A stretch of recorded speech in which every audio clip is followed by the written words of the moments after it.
ESFJ in objective personality, but that could mean anything. And we will find out what it does mean in Keirsey Temperament. And we will have a look at, and we'll go through this with Julia. So if you read it out on the left and sort of like just stop whenever you want to and comment on it, okay, that would be great, or ask me a question. Okay, cool. Read it out loud? Yeah. Okay. So first, temperament. The core needs are for the meaning and significance that come from having a sense of purpose and working towards some greater good. They need to have a sense of unique identity. They value unity, self-actualization, and authenticity. People of this temperament prefer cooperative interactions with a focus on ethics and morality. They tend to trust their intuition and impressions first and seek to find the logic and the data to support them. So my first thought is, okay, so you know Yeah. that so just a little bit of background for anyone who's watching. I follow objective personality, and I've been typed in objective personality, and I don't know a whole lot about the other types of personality systems. But to me, this really seems like it's self above tribe. A self above tribe type of temperament. Someone who's values authenticity, who's focused on their identity, and maybe even TI, who trusts their intuition and seeks to find logic and data to support them. So it seems like TI or identity to me. So given their need for empathetic relationships, they learn more easily when they can relate to the instructor and the group. That doesn't seem as much like self above tribe, but the other stuff did. Okay, so that's the first thing, and to me, that doesn't seem like it really fits me very well.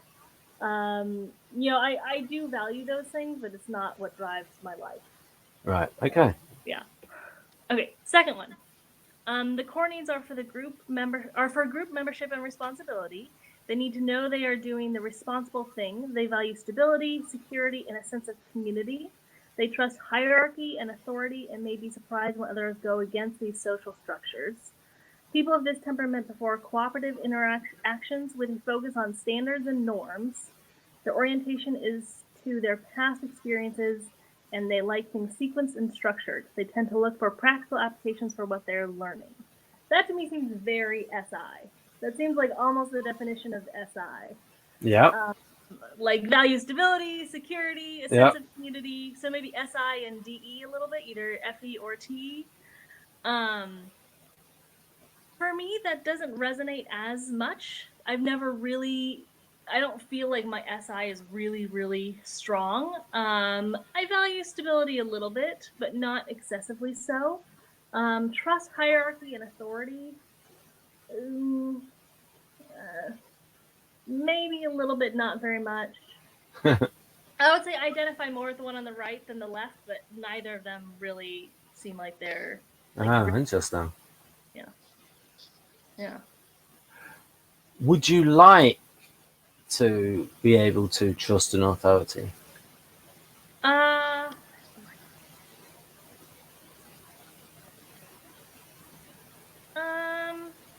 Not. I mean, I think that hierarchy is inherently kind of necessary for social structure. It's sort of something that we kind of need to have. Yeah.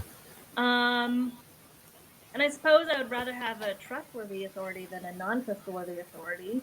But also, I feel like an authority figure only goes so far. We're all human beings. We can all make our own decisions. And having an authority figure is sometimes necessary, but people will do what they're going to do. So, I don't know, yeah, I suppose I'd like to have a trustworthy authority figure. I'm just going to write down some self-image words of these two temperaments. So the one on the left, their self-image words are Abe, so authentic, benevolent, empathic.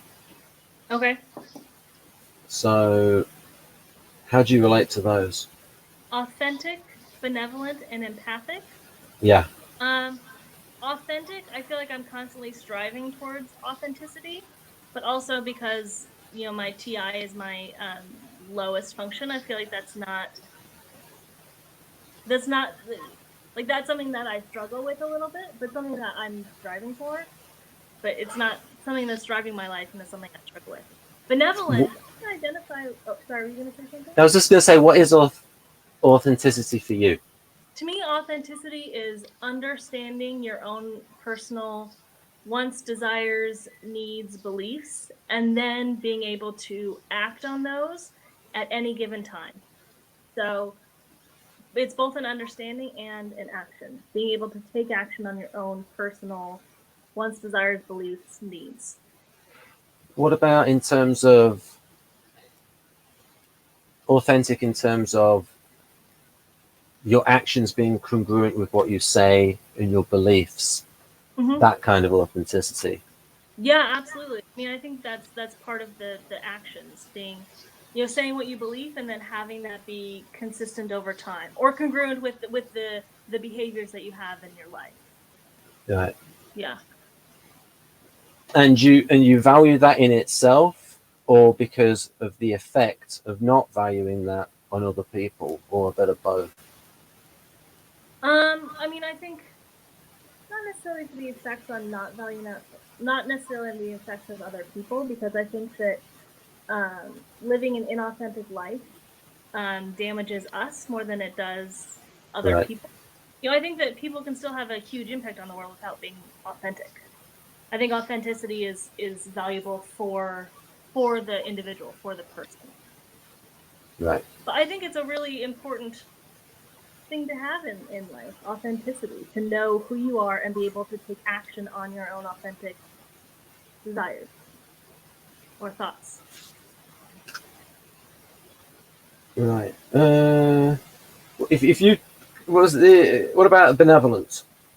Yeah, I identify with that. I think I'm constantly trying to be, benevolent and to do things that are useful for other people and to do things that are just add value to the world. I identify greatly with benevolence. Not that I am a benevolent person, but the fact that I, think about being benevolent and strive to be benevolent whenever I can. Oh, there, I've misspelt it. Because what happens here is, and I'll get to it. What about how do you see yourself as empathic, It's so empathetic? funny. I actually don't, which Right. is so funny because lead FE is usually associated with empathy. Right. And I honestly can't tell if that's because, I'm not empathic or because I constantly feel like I can't, attain that lead function that I have. I have no idea. But for whatever reason, I don't identify with empathic very much. I'm just gonna check something because Okay. Keirsey makes a distinction between that's it. Right. So he makes a distinction between benevolent and beneficent. So I think it's like he's got beneficent. And when I looked in the dictionary, benevolent was something like having a good outlook and positive, like a kindness towards humanity. Oh, let's have a look. Let's get a proper dictionary definition of Okay, benevolent and beneficent. Beneficent is doing or resulting in good for beneficence, whereas benevolent, I think, is more not so much shown in actions. Benevolence. Oh, dear. Oh, wait a minute. It would help if I looked at the right point. Benevolence. So benevolence here, well-meaning and kindly. Whereas Okay, so benevolent, what I have is expressing kind feelings or expressing goodwill. And maybe beneficent is doing good things. yeah, Oh, interesting. Okay. So I think what I value more is, did you say beneficent? Is that what yeah, it was? beneficent. Yeah, Beneficent. I beneficent. think what I value more is beneficent, because really I Right. think that the purpose of, maybe one of the many purposes of life is to contribute to society and to do something to make the world a better place, something that actually helps people in reality. But Right. Okay. Yeah. So on here, But so there you got. Yep. as a side thing to that, that's what I value and that's what I strive to do. But that's not necessary. I think I might be leaning more towards doing benevolence, which is like expressing goodwill towards people. You know. Right. But really, I Yeah. think beneficent is the higher value. Right. Will. Well, that ties in with the fact that the intellect of the people on the right, the guardians, Mm-hmm. is a logistical intellect about where you've got. Okay, this is one of these things I was talking to Julia about this before, where it's about predispositions towards certain kinds of socially intelligent roles. So people who resemble guardians, Keirsey puts two kinds of intelligence, sort of two subdivisions, two divisions of the logistical intellect. Those towards monitoring. So the STJs are more likely to naturally inspect things or to supervise things, and the SFJ is towards providing things and protecting things. Now, this can also happen in finance, which people wouldn't associate with, say, the SFJs, because it's about providing resources. Even a financier, you're providing resources. So SFJs are about providing resources.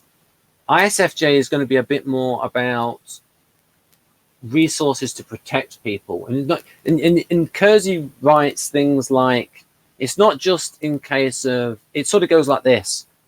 The way the same SI attitude can be expressed vocationally, nurse, general practitioner, insurance salesman, ombudsman, all about protecting. And so you got that bit of SI in there in terms of that internal bodily harmony. Again, you're looking to actively care for people. And the SFJs generally are better for caring for people on a physical level than the NFJs, or more towards maybe somebody's mental health and helping them on a psychological level.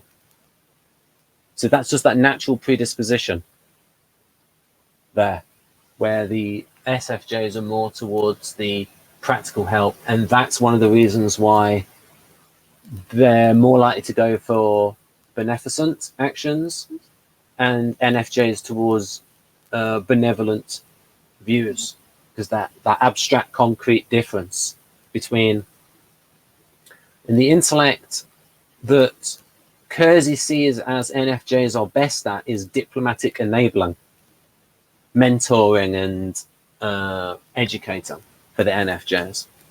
And you've got providing for. So he would say that ESFJ is naturally best at provider supplier, and for ISFJ naturally best at provider protector. So, but again, that role, provider, that can be expressed in many different ways. Even financier, even in like big business and stuff, you're providing resources. So the same viewpoint can be expressed. I've digressed a little bit, but there is that kind of focus of SI on self-preservation kind of stuff, the essentials of life, and then that can also cross over into anything to do with the body and health. So guardians can get interested in biology and become neuroscientists. So That's what I'm saying. Saying that like SFJs are more along the lines of providing physical support to someone. Like, yeah, naturally, yeah. And then like NFJs would be providing, you said diplomatic enabling and teaching, Yeah. so like providing sort of probably abstract support, like not physical support, but supporting someone in sort of maybe either an information or abstract kind of way. Is that what you're getting at? It's like psychological. They're very good at counselors talking about feelings and psychology, because that's sort of where they live. But is that sort of more an NFJ thing because it's an Yeah. abstract thing? Yeah, because psychology, it's like, it's a lot of it is theory and supposition, and like from a context, reading people from their. Now, of course. Sorry, what did you say? And then, yeah, very abstract. Yeah. So it's like, but if you've got a natural, this is that danger between those people that just read something in because they raised an eyebrow. Oh, that means you're the devil. But if they are aware of all of the context of things happening, and they've got a huge history and knowledge of the person, and they're very much then on a cycle, they are very much interested in psychology. NFs, that's their thing. Oh yeah, definitely. Right. So that's why people will tend to come to, and they're gonna, and their focus of attention is going to be on somebody's mental health, their spirit, that kind of thing, and then people are going to come to them for that kind of advice. And also, so with me, you mentioned, I mean, I'm a neuroscientist, but I'm also really I'm a biochemist. So I was on the biochemistry side of neuroscience. I worked with like neurodegenerative diseases and understanding sort of the biological mechanisms that lead to disease, which is a much more concrete side of neuroscience. So I'm not on the cognitive neuroscience side or even the psychology side, which is a bit more abstract. I'm on the more sort of like sensor side of neuroscience, like concrete things like proteins. How do proteins lead to, mechanisms that cause disease type of thing? So what was your motivation towards getting into that? Was to help people? What was your motivation towards getting into it? Help people was definitely part of it. And actually, to be honest, one of the things that I really struggled with was, because science is so slow, I felt like the things that I was doing weren't going to help people for many, many, many, many, many, many years. And that frustrated me a lot. So that was part of it, the helping people, but also just the curiosity piece, like understanding how something works. Because I do have good use of my NE, I'm like kind of intrigued by it, and I like really want to understand how things work. I trust the sensory, but like I really like to understand how things work. So it was curiosity. It was being able to help people, feeling like I was doing something good for the world, and it was just like interesting. Biology. I think I'm interested in biology because I get to the people side. So you used an interesting word there. You used how. So are you more interested in, what are you more interested in? How or why? Both. I mean, you need both because I feel like the how and the why are so intertwined. Understanding how something works is great, and I always like to know how something works, but if you don't understand why it's there, then what's even the point of understanding the how? So both. I can't choose between them. Right. Because I tend to think that, I certainly think that with all of the people with S and T in the type code that they resemble, there's more of a tendency towards how, and for them knowledge is know how to do something practical to apply it. So I'm wondering how much of the things that you're interested in go through the practical filter, and then how much is stuff that's just interesting in itself that doesn't necessarily have a practical application. See, I feel like, and to me, I think because I'm a sensor, the practical application comes first. I need to know that something is practically applicable, and if it's not, it's like, what's even the point of understanding something? So I feel like the practical aspect is like almost like a baseline, but then the really juicy part, the really interesting part, comes in understanding why something is the way it is, or just sort of exploring something that you don't understand to try to get a bigger picture, or to try to understand how it works, or why it's there, or something like that. So yeah, I think to me the practical aspect comes first, and it's almost like it needs to be practical for me to understand it, but then if I just understand the practical, that's boring and stupid and useless. right. Interesting. Well, that lines up. That's consistent. That's why I want to get at the motivations of it. because there is going to be a tendency towards. Do you think that certain people ask why questions, and then you're thinking, why are you interested in something? Yes! Why are you asking the why? What's the point Yeah. of it? Yes. Because I was thinking about, I once heard a neighbor, and they had a little kid was like asking all these why questions. Yeah. And I initially thought that the reply was quite witty when he says, why do you keep asking so many questions? Yeah. It's like, so actually a really good example of this. So you had, sent me a message via Facebook and, sent me a link and asked me for feedback and things. And I think the first thing I asked you when we got on the phone was, okay, what is your goal? What are you trying to get out of this? Why are you doing this? What's your end goal? Like, what's our direction that we're going in? And then once I figured out, the direction and what you're trying to get at, then it's like, okay, cool. Now we can like jump in and talk about abstract concepts and whatever, as long as I get right. What the goal is and what the practical application of this is. The thing is, though, for me, is like the goals are sort of multiple. So I thought, well, I could try this, you could do that, or well, you could do this debate with Dario Nardi. It's like there's lots of because I was thinking, what is the most interesting thing to her? Yeah. So, but then I was thinking, but just in that aspect of, in case there are any parents watching this or anyone who's thinking of becoming a parent, if you have got a child that keeps asking why questions, it's good that they're asking the why questions. So try to answer them.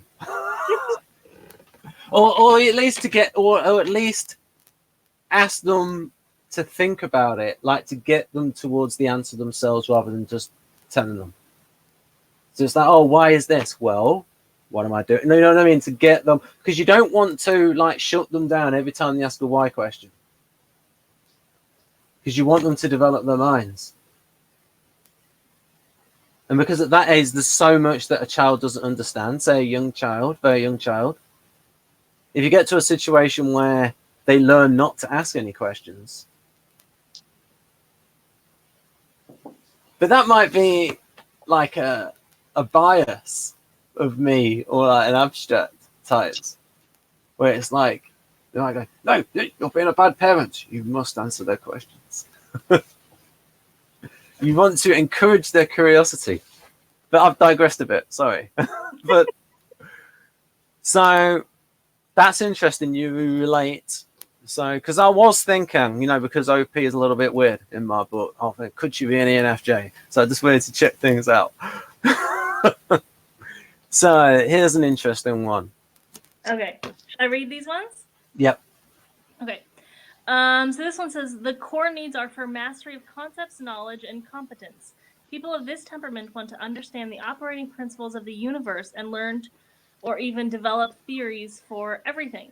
They value expertise, logical consistency, concepts and ideas, and seek progress. They tend towards pragmatic utilitarian actions and a technology focus. They trust logic above all else. They tend to be skeptical and highly value precision in language. Their learning style is conceptual, and they want to know the underlying principles that generate details and facts rather than details alone. This, honestly, I identify with a lot of things in this. This seems like a very NT type of temperament. Yeah. And I feel like that's a little bit what I'm like striving for, because those are my demons. So that's what I want to do. That's the good stuff. That's like what I want to go towards. But how I much, feel like I'm striving towards mastery of concepts. Sorry, how much what? This is one of the weird things with, because of your role enactment, because of the career that you're in, where,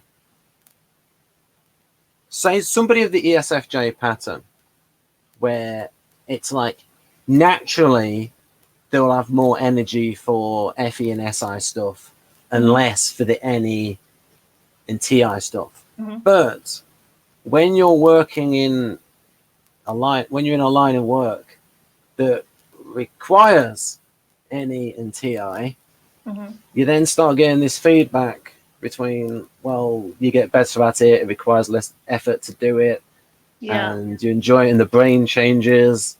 So, you know, Dario, if you're watching this, EG Julia, give her a discount. See what happens to And so for me, I feel like, since I told you I'm on sort of the biochemistry side of neuroscience, it's not necessarily like NT that I feel like I'm doing all the time. It's like ST, kind of like gathering enough sensory data to be able to come to an intuitive point. So it's kind of more like, you know, SITI that I'm kind of trying to do a little bit, rather than the NT thing. There's a massive thing in socionics. It's even more in Model G, and a couple of older people have told me this. And it's like they talk about what socionics calls the role function. This is it's the same. Okay, a bit of background. I call them the Jungian temperaments. So, for example, Jung, when he did his summaries in psychological types, he put something like, I'll just put both as on screen, folks, while I explain this bit. So he would say something like, summary of the extroverted rational types. So he's putting together TE and FE. Victor calls that grouping the linear assertive types. So, and there's a thing in socionics where, so for ESFJ and ENFJ, they can't do FE and TE at the same time. You only have to do, and you have to switch between the two. But I think that because your overall mindset is extroverted and you're judging reality, or extroverted and evaluatory, and so your first preference is to evaluate via FE, and then the second preference is to evaluate by TE in a more empirical data kind of thing. And so this is a function. So TE and FE DOMs is something that can be developed to be very strong. And so ESFJs can become very good at business kind of TE stuff. And maybe with you, it will show in, well, I'm evaluating things empirically now, not the emotions, the objective data and the practical thinking. So TE can become quite strong in ESFJ, just like SE can end up being quite strong in the NE DOMs, because overall they're an extroverted perceiver. Does that make sense? If it's BS, but is it good BS? Is it convincing BS? So for me, I feel like I have been able to try to sort of like simulate TE and do TE and try to actually think about what is working for this other person and sort of ping off, you know, ideas off of other people. But I do actually feel like it's hard for me to be in FE and TE at the same time. I can kind of do one or the other, and then TE obviously takes quite a bit more effort for me. But I do feel like when I'm in just like naturally kind of in like a T mode or a thinking mode, it seems like it's both, you know, TI and TE, because at the end of the day, what I'm really trying to do is figure out my own, you know, personal reasons as kind of what's, you know, objective truth, rather than trying to figure out what like works for other people. So to me, I think like TI is even easier than TE. Yeah. Remember before folks, well, a certain somebody recently said that I might resemble ENTP, and I said that's because of the self-affirmation block shift, and I have lost my pen, and I will try and find one that works. But so this is the thing of about being on the territory. So for me, territory is going to be, oh, let's not do it for me. Let's do it for Julia. If she resembles ESFJ, which she probably does. Right. That's not right. I've put it in the wrong place. This I'm supposed to put in here. What am I putting in here? SI and TI. That's it. And what we got? We've got FE, SE, TE, NE, NI, FI. So, model. Oh, but Ben, you promised you wouldn't talk about socionics. But this idea here that when you're on your territory, you're going to do more TI stuff. Well, your territory is, if you're working in science and you've got the data there and you've not got other people around and you're not thinking about their emotions and their needs and you've just got the data in front of you, then, well, you're more on your territory and you're away from FE. I mean, are you really doing FE that much if there's nobody else around? Not as much. Not as much. So, and then you've got the TI there. And so Victor does, and some people really love their suggestive function, their inferior function. So Dario Nardi, if you read 8 Keys to Self-Leadership, really likes extroverted sensor. And in fact, he and Linda Behrens call the inferior function the aspirational function. And so if you've got that aspiration there, and it's also, if it's for a function that you can sort of get in pill form and work on it. So for example, it's a lot easier for you, Julia, to get TI than it is for me to get FE. Because you can open up a book and go, oh, lovely TI, lovely subjective thinking here. I can't open up a book and go, oh, fantastic FE. Wait, why does that make it easier? Explain to me, why is it easier for me to have my fourth function than for you to have your fourth function? Because you can open up a book and it can have a load of introverted thinking in there in terms of the way the writing is organized. Mm-hmm. And you can sort of get that on demand. Oh, whereas I can do it myself rather than have to go and be around other people. Right, exactly. Whereas INTP has to get themselves out there in situations in order to develop the function.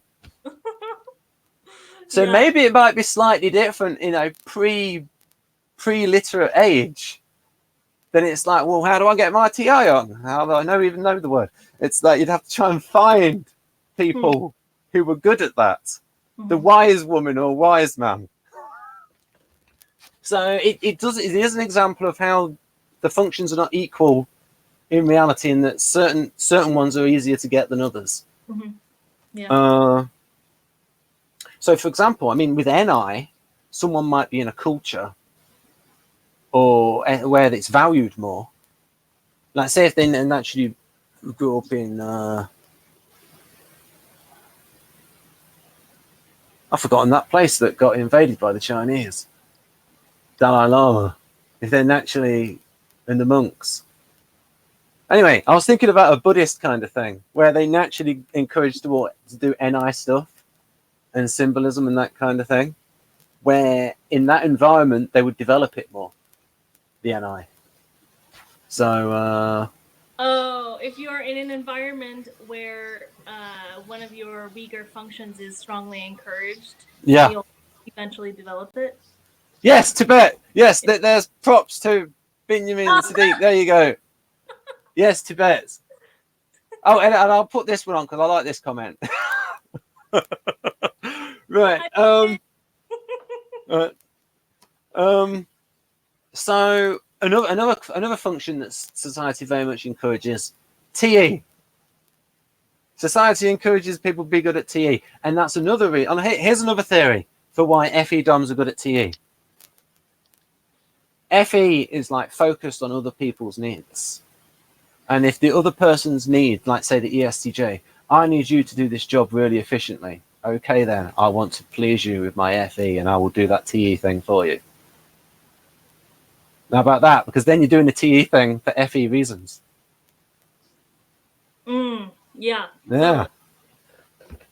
Because that's the human need. Why are you doing that? It's for the sake of other people. It's the same. Yep. It's the same need. It's to another person. And so you might be in a company or a situation where they very much value TE. I will do these things to please you. All right. So, One of the things I also think, at least in objective personality, there's the masculine and feminine, and each function has a masculinity or a femininity. And so for me, my demon functions, my weaker functions are my masculine functions. And I think that when you have your weaker functions are masculine, they're a bit stronger. So, they're easier to, they bleed through a little bit. So like Effie is, especially feminine Effie, is the most sort of movable, um, really function there is. And masculine TI is a much, much stronger function. So it's a little bit sort of easier to get just because it's stronger. While we're here, let's give the audience a little bit of OP and give me a little bit of OP. What is the difference between masculine FE and feminine FE? Okay, so well, in general, the difference between a masculine function and a feminine function, at least in terms of objective personality, this is how their system works. Is a masculine function is more pushy or shovey or more stable. Really, it's like a more stable function. And a feminine function is more movable and flexible and flowy, so it can be easily moved by the outside world. So like masculine FE would be really a very, if it's a strong function in someone, it can be a very aggressive function. So it's like aggressively trying to make other people happy, which sounds a little bit weird, and it is a little bit weird, but it's a more aggressive function. And then feminine FE is trying to sort of make other people happy and control other people's emotions, but in a very um, fluid way and in very non-aggressive way. That is something which might. So there's a type. Do you know about Enneagram? Oh, a little bit. Right. That's a little bit like me. So the type 2 is maybe one that will go between feminine and masculine FE. Because when they're healthy, it's like a natural kindness to help others. When unhealthy, it's like trapping people into dependency. Yeah. And Catherine also says that the sexual instinct too can be a very powerful person. And she gave the example of Yoko Ono and how she sort of tracked down John Lennon.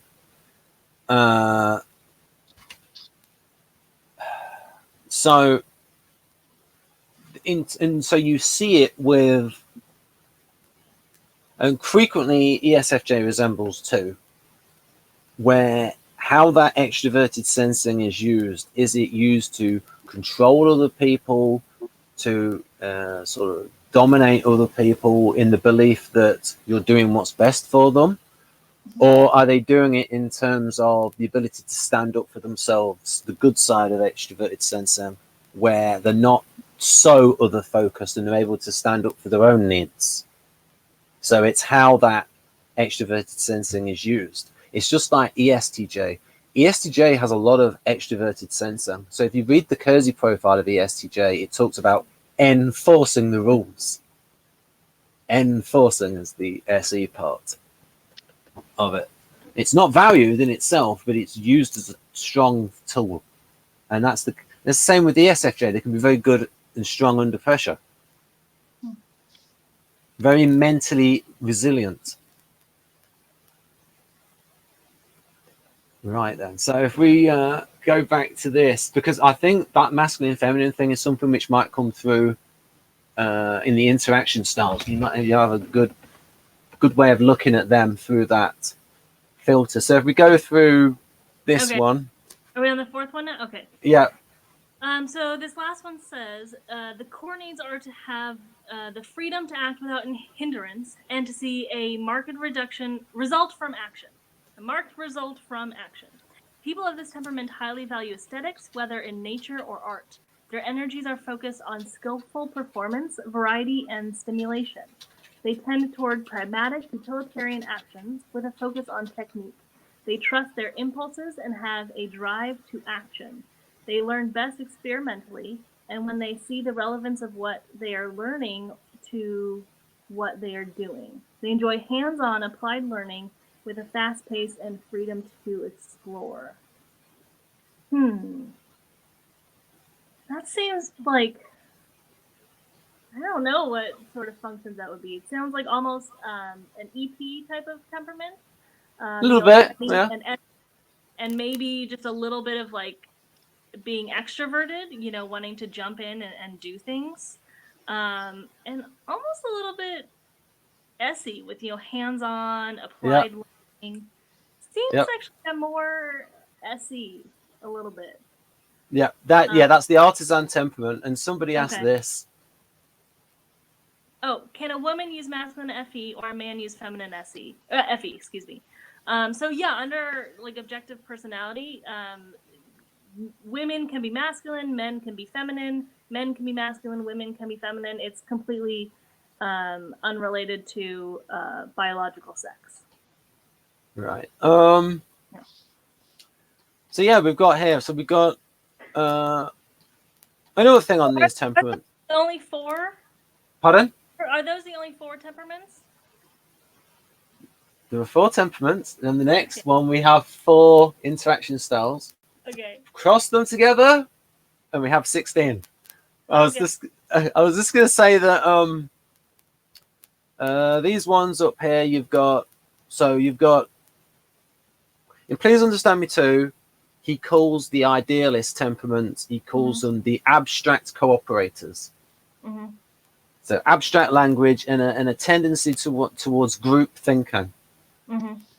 It's more a case with NFs to say that they're non-utilitarian rather than cooperative. It's like they're not like ends justify the means, which SPs and NTs can be a bit more ends justify the means. Mm-hmm. And then we've got here SJs, concrete cooperators. Yeah. And then abstract utilitarians on the left for the utilitarian. NT and then SP. Yeah, they're concrete utilitarians. Again, you got it there, utilitarian actions. And then utilitarian actions again. And then Linda Behrens uses a lot of Keirsey stuff. Now, that's okay because she does give them a lot of credit. She always gives them a lot of credit. Which is good because like Dario's EEG research is the sort of validating Keirsey, and I can say to the doubters, see, told you so. Read his books. Right. Right. So that's more a case of you're looking at tool usage. So for the so I can ask you about tool usage. What is when you have a new appliance come and it's got instructions, what is your attitude towards those instructions? I usually open the instructions up. Like I'll at least attempt to look at the instructions, and then I'll usually read the first 2 bullet points, and then I'll get bored and say, I can figure this out. So, but I always like attempt to read the instructions, but I almost never actually go by the instructions. Does that disqualify you from being a guardian? I don't know, because the stereotype is that the guardian has to read all of the instructions, but that might be more. But functions can come to the rescue and say, yes, Ben, that's the STJs, but the SFJs have that little TI and they want to think for themselves. Yeah. Okay, so in which situations would you pay attention to the standard operating procedure? Oh, if it's like, I should probably say that when I was doing lab work, I paid attention to the standard operating procedure, but I was kind of, I would make my own protocols and then they wouldn't work out. And then, here's where I would pay attention to the standard operating procedure. If I've tried it 5 times on my own and it didn't work, and then, I just like couldn't figure out how to make it work on my own, then I would go and be like, okay, I really need to follow this, very to the letter, because I've already tried it myself and it didn't work out. So in that case, when I had failed, I would use the standard operating procedure. Yeah. But even like when I was, like doing lab work and things, my first, I don't know, I guess urge would be to find the standard operating procedure, figure out the gist of what it's supposed to do, like what's the idea here, and then say, okay, I can take that idea and then, kind of Right. make my own protocol a little bit from it. Right. Okay. So they got a nice synthesis there.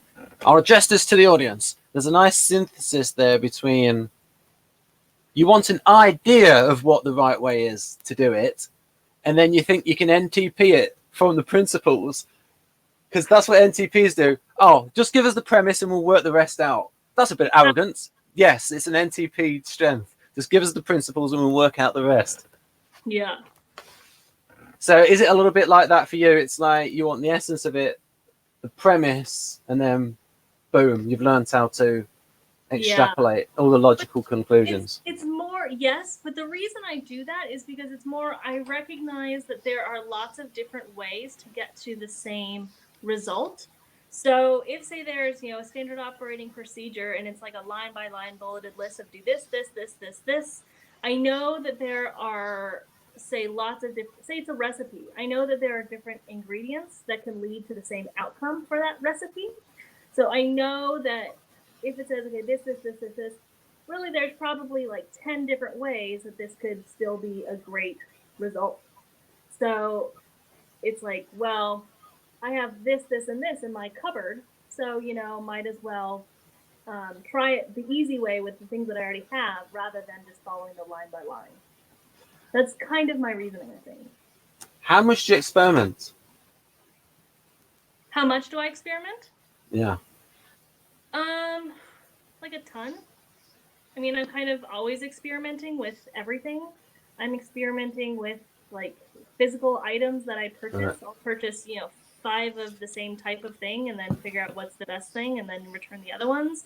I'm experimenting with like, the best way to like do a recipe when I'm making food. I'll say, oh, does this taste better with this one or with this one? And I'll make it 2 ways and then figure out what works best. I experiment with, I don't know, even things like how I do my hair. Right. I experiment like one thing's like I'll like if I'm using a new like product on my hair, I'll do one product on one side and the other product on the other side, and then like assess the result. So I'm basically doing experiments all the time in my everyday life, from cooking to like buying things to whatever. I'm always doing experiments. That's a theme there was SI stuff in terms of because I'm trying to, because what I'm bringing together is, because what I always do is like I run against functions against temperament and see how the two work together. What I'm going to do is I'm going to slightly break Dario Nardi's trust, and I'm going to read a tiny bit out of this book, Dynamics of Personality Type, which is about $200 because it's out of print, and it's Linda Behrens' Best Functions book. I'm just going to read out what Linda Behrens wrote about guardians and how they use functions, because what she did is she put functions in the context of temperament. I'm just wondering how true this is for you. And it would help if I can find the actual thing. I know it's at the back. I'll read out a little bit of SI, but oh dear. Activity notes. Wait a minute. I'm just going to read out a little bit so people buy this. But just buy this book. Introverted sensing often involves storing data and information, then comparing and contrasting the current situation with the current stimulation with the similar ones. The immediate experience or words are instantly linked with prior experiences, and one registers that there is a similarity of a difference. For example, noticing that some food doesn't taste the same or is saltier than it is usually. Introverted sensing is also operating when you see someone who reminds you of somebody else. So a lot of that comparison stuff, but when I look at that, I see that as SI with NE, because you've got all the comparisons going on. But that's a little bit of a digression. I wanted to get towards the bit on temperament, where he then talks about, it's right at the back in a special, there it is. Just there away from the camera, that That's the bit you're not going to see, folks. I don't know why it's not very, and I'll read it out. So, I'm just wondering if this fits your point of view. Because okay, I'll just read this bit. This bit is probably even on the syllabus. It's just a little bit, Dario. I'm not going to impede any book sales. Given the organizing principles of the temperament patterns of needs, values, and talents, we like to use the following explanation to link Keirsey's theory, to link Jung's theory with the 4 temperaments. The 8 cognitive processes described by Jung are used to meet the needs and promote the values of the temperament pattern. So, for SJ, guardians can meet their needs for membership and responsibility best through the process of introverted sensor. They make sure the world will go on by referencing what has gone before. Their vast data bank of stored images and impressions informs the decisions they need to make to preserve the community through logistical actions. So does that ring true to you? I could say it again. Well, okay, so I got the core of it is that SJs meet their need for community membership by SI, by known information, by practical applications, basically practically supporting their community. Yeah. Well, it's sort of like the SI serves the needs of it. So I'll go back. So the 8 cognitive processes described by Jung are used to meet the needs and promote the values of the temperament pattern. Mm-hmm. And then we go, guardians can meet their needs for membership and responsibility best through the process of introverted sensing. So do you think you have a big need for membership and responsibility? Big need for membership and responsibility. I mean, I think everyone has some sort of need for, membership to a group and some sort of need for community. I think the FE especially, like, I feel like I have a strong need for, like, relationship with other people. And the reason why I have that need is because I think it's because my TI is my weakest function. So, like, my, introverted reasons are because they're so weak, it's easier for me to kind of get that through a relationship with other people. So when I think about my, like, membership to a community and why I feel like I need that, it's because of, this inferiority in one of my other functions, my introverted, TI function. But whether I meet that need for community through SI, honestly, I don't know. I don't even know what that would look like. I don't know. Well, I think it's because,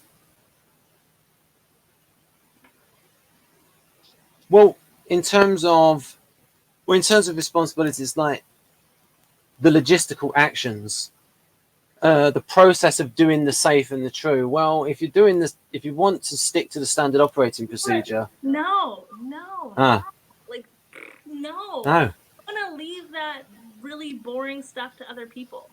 Right. Yeah, I don't feel the need to do the logistical, practical things for the group. Right? So, like, okay, so meeting the need of community through SI would be like doing the sort of practical things for the group, like the logistical things. That's kind of like the nitty-gritty stuff that maybe other people don't want to do. That's like the, I don't know, planning or things like that. And I would so much rather other people do that. Right. So, okay, wait. I'm trying to sort of figure this out in my head, right? Like, what would that really look like? And one of the things that I'm thinking of is I know that one of the stereotypes for ESFJs are they like to, plan parties and be like the party planner for other people because they have their little, party planning binder that they like organize all their little party planning, plans in. I don't know. And they like to be that organizer for the group that basically organizes events for large groups of people. That's one of the ESFJ stereotypes, correct? Right? Yeah, the jolly organizer. That was the term used by Kretschmer. Okay. I cannot stand planning parties or events or organizing things like that, like, to save my life. I really, really dislike doing stuff. I have since I was a kid. I never like to be the person that's, you know, like organizing an event for people. I've never liked to be the host. I've never liked to be the party planner, the jolly organizer person. Um, that's kind of like, I think, doing the logistical things for the sake of the community. And honestly, no, I don't like it, and I don't do it very much. And I think it's boring. And Right. yeah. Interesting. Breaking stereotypes. Right. Yeah, and I've been like that since I was a kid. You know, I think like my so I'm the youngest of 3 kids, and my mom really likes to be the host and, you know, do the party planning thing, and my sister loves to be the host and do the party planning thing, and I am always the person that's like running away from that because I don't like it, and I don't like to be the organizer person of the group. Jeff might say they might not enjoy it, but they see a duty. I know, and I'm also trying to think like, oh, am I just saying I don't like doing that, but actually I'm spending all of my time doing that? And I'm really no, I don't. Well, I certainly don't, you know, party plan or event host, that type Right. of thing. I'm trying to think of other things that would be, you know, the logistical support for the group, which would be like, I don't know, what would be another example that would be the kind of like SI support community? Oh, it's difficult because I mean, Keirsey's view for provider, he got quite a long way of, and like I was surprised when he wrote about the logistical intellect and he talked about the financier. So because it's resources, how you providing resources for capital investment. And I was thinking, that gives me another way to detect, say, male ESFJs in the stock market or female ESFJs now. Somebody like, what's he called? What's that billionaire called? Warren Buffett. He might be ESFJ. Oh, really? He might be an example of somebody providing resources. So that's interesting that you bring financing up, because I do like to. I'm usually always the person who like pays for something if I'm, you know, out with the group, and I like to be the provider sort of financially. Yeah. And it's very, very easy for me to step into the role of like financial provider. You know, in relationships, in friendships, in romantic relationships, and, you know, other things.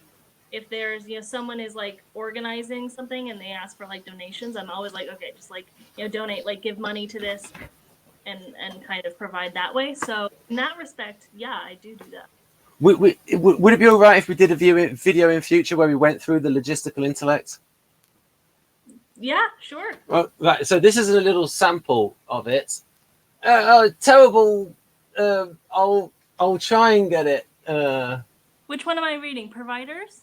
The one is, providers. Providers work to furnish others with the accessories of life, to serve something, to see their welfare, to make sure they feel well provided. I'll tell you what I'll do.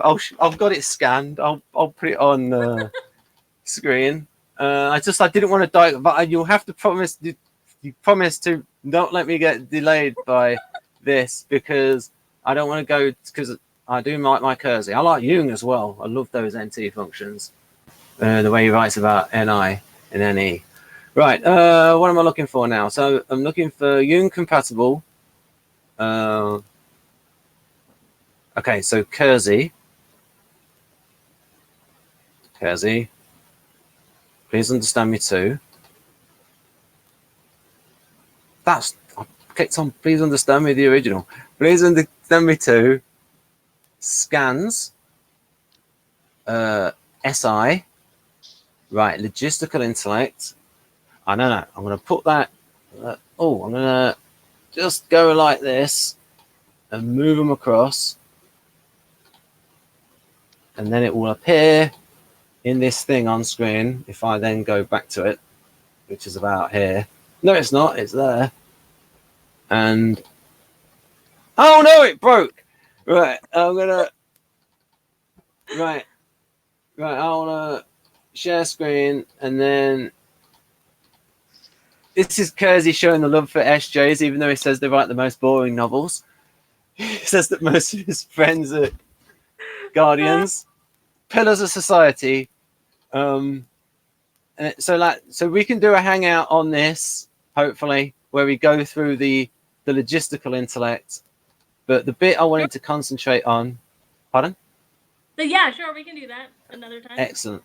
Yep. So this bit here, logistical conservators. So this is the intellect that SFJs are naturally predisposed to, according to Keirsey.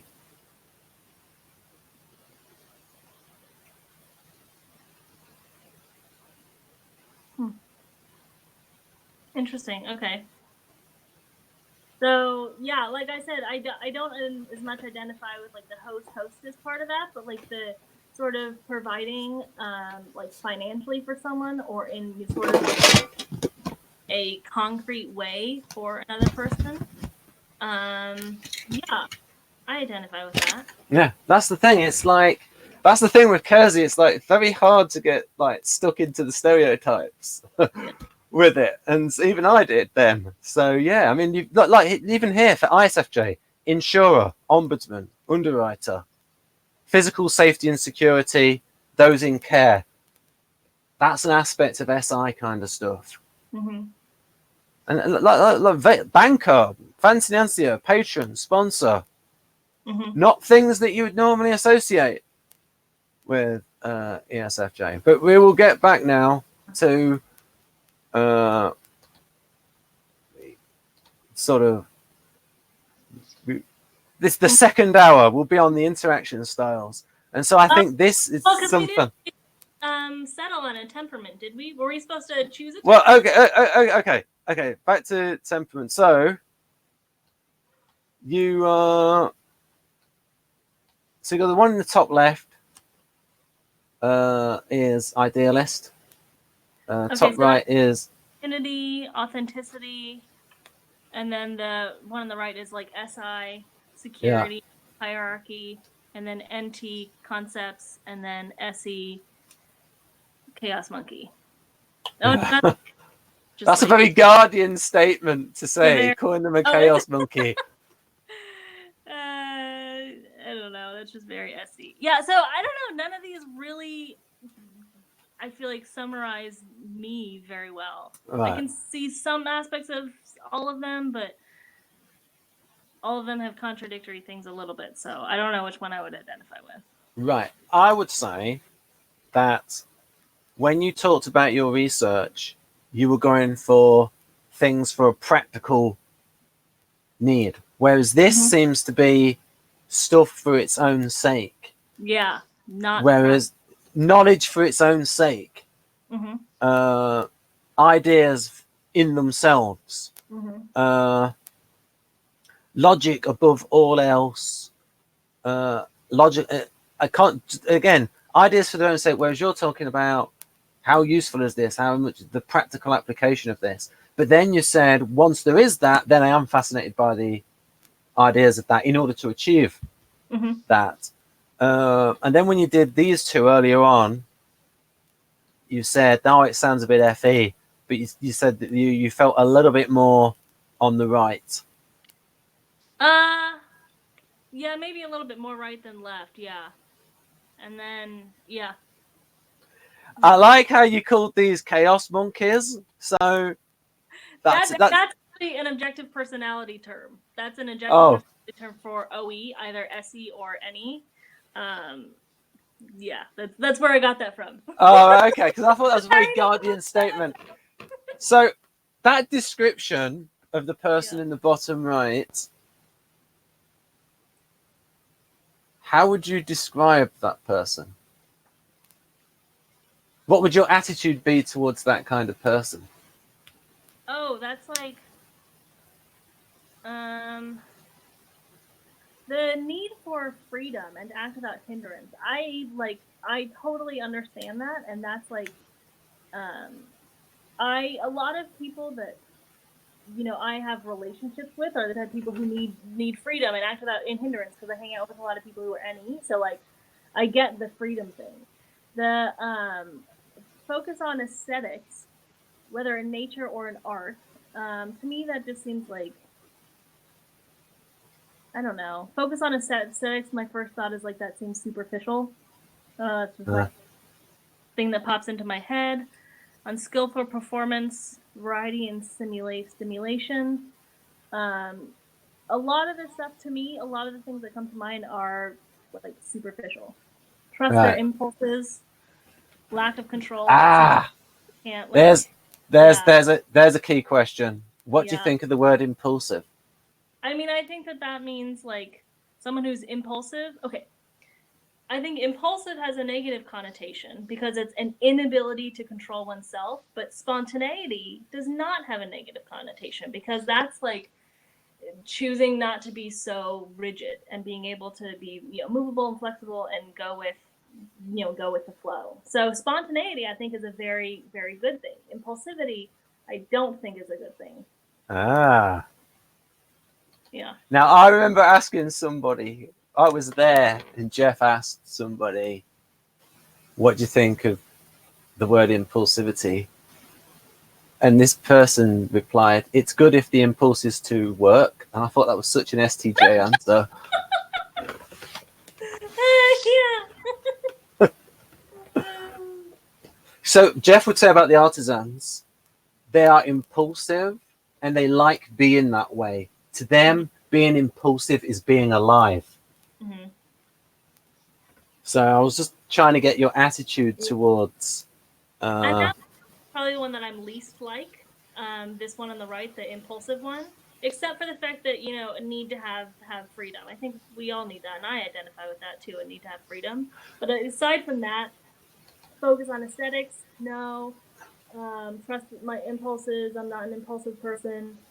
Learn experimentally, yeah. I guess I identify with that. But in general, that was one I least identify with. Is this OP code about house? Is that an OP thing? House, live, laugh, love. I do not. I have no signs in my house that say live, laugh, love. Right. Right then. So. Does that mean case closed? I'm not an ESFJ if I don't have that. I don't know. I don't even know the language of that Martin's going on about there. Because when he said house, I just thought, is that that bit of OP jargon or like bringing in astrology? I don't know. So for me, the two temperaments, but like we went through the SJ stuff and then the NT, but you said it's like a practical application. Yeah, it's not. I don't identify with the NT. I want that. That's what I'm striving towards, but that's not what I'm doing all day. Right. So that's up to probably the one on the right, which you said is the SJ, right? Yeah. So is this in the bottom left aspirational for you? Yes, it is. Right. And that fits with Dario's name. Dario Ninderberen's name for the inferior function. So they would say ESFJ has aspirational TI. Mm-hmm. Aspirational subjective thinking. Right. Now, this is where we get to something that you may not have come across before. Interaction styles. Mm-hmm. Now, this was created from Keirsey dichotomies. Mm-hmm.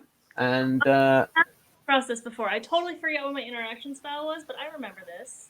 Yeah, but that's brilliant. but what you were saying before about masculine and feminine, I wonder if that dichotomy from OP might come through in this. Okay. Right then. So if you go through the one on the left.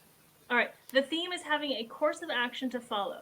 People of this style focus on knowing what to do and keeping themselves, the group, or the project on track. They prefer to enter a situation having an idea of what is to happen. They identify a process to accomplish a goal and have a somewhat constrained attention as they work to create and monitor a plan. Their aim is not the plan itself, but to use it as a guide to move things along towards the goal. Their informed and deliberate decisions are based on analyzing, outlining, conceptualizing, or foreseeing what needs to be done. That seems like an ESTJ. It's like they have a plan, and they want to control other people to make it happen. right? Like having the plan and make it work for other people. That seems very TESI, and maybe masculine as well, because it's like, you know, proactive and kind of masculine. Yeah. What do you think? There's some, well, I'm sort of steeped in this, so it's a little bit of a loaded question for me. So, for example, there's things there like foreseeing what needs to be done. Yeah, but foreseeing what needs to be done and having a plan in place to do it. You know, someone who has SI or even, you know, OI, NI or OI, Right. like they're a planner, they can foresee the future. They can know what the goal is. So each one of these, Mm-hmm. there's one of these from each temperament. Mm-hmm. So this one on the left, there's an SJ one of these, there's an SP one of these, there's an NT one of these, and an NF one of these. Oh, okay. So I like to use Keirsey's term for it. So those other ones that we went through where, so for instance, so we went for best fit. So the type pattern that you most resemble, because if we use resemble, we could say the other resemblances come in, like a little bit of NT coming in there. Because there's no, because people are not a type or not a temperament, but they do resemble them. So then we can say logistical. And then one of these is logistical contender, logistical initiator, logistical collaborator, logistical accommodator.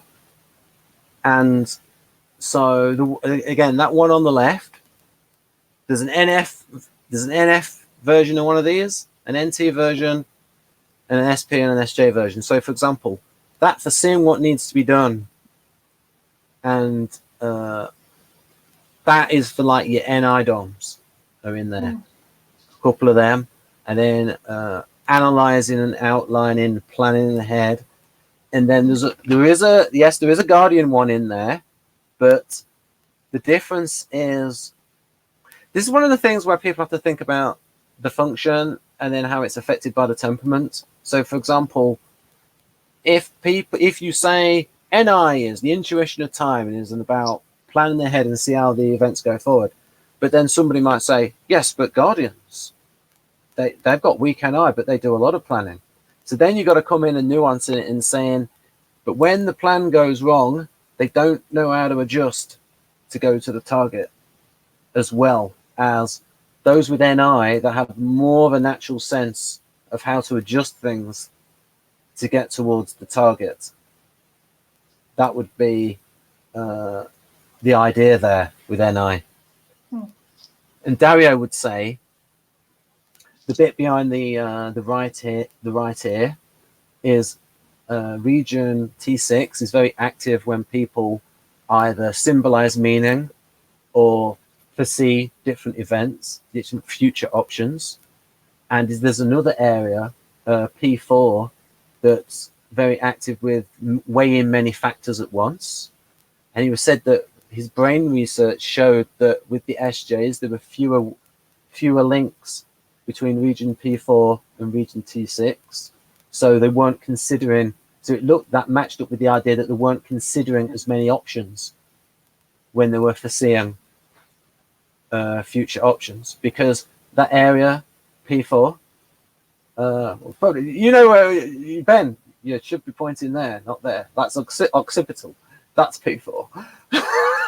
That this is really active in the NE DOMs, especially ENTP, the way many factors at once. Or rather, when people are weighing many factors at once, this area is active on the EEG, aids in it. So Dario thinks that you've got different areas working together. If you view, and so SJ is not as many, might be more rigid in their planning and how they adjust to it. So they can plan ahead a lot. The question is, what happens when the plan goes awry? I'll give you an example of what an ESFJ resembler said, and I'll see how you relate to this. She said that she plans 6 months in advance, And as she is a mother, and I almost said with children there, but that would have been rather redundant. But she has got young children, and at the time, and so she says she plans 6 months ahead, and if the plan goes wrong, she doesn't know what to do. So she sort of needs that solid plan there. Whereas if you contrast with INTJ, they can adjust the plan because they know what the goal is, and they have an idea of they can naturally readjust things to get towards that goal. So the idea is, so what is that like for you if your so plan? basically you're saying SI is a more rigid plan, and NI plans Yeah. SI is more rigid because it's more concrete. It's like I have this one plan, and if something goes off this one plan, then I don't know what to do and I don't know how to adjust. Or it theoretically it's harder than the Yeah. than the NJs. Yeah,